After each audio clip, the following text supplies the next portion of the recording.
When it comes to installation, the parts that are here are going to come in this hardware box, just like this one here. Now, you may have some of these parts or you may have all of them, but I thought I'll take this opportunity to explain it for you.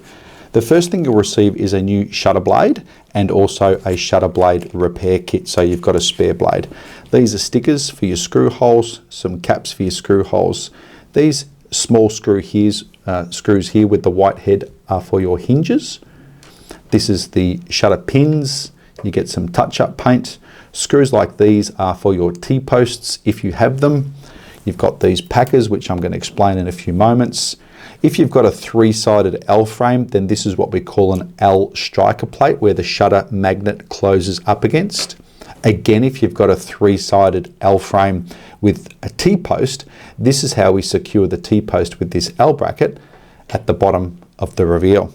So very rarely you may have to use these packers that are supplied in the kit, and I just want to show you exactly where they go. They actually fit in underneath this hinge here, so you'll undo those screws and put that packer in just for really minute adjustments. Like I said, I haven't used them for about 10 years, but they are there for Justin.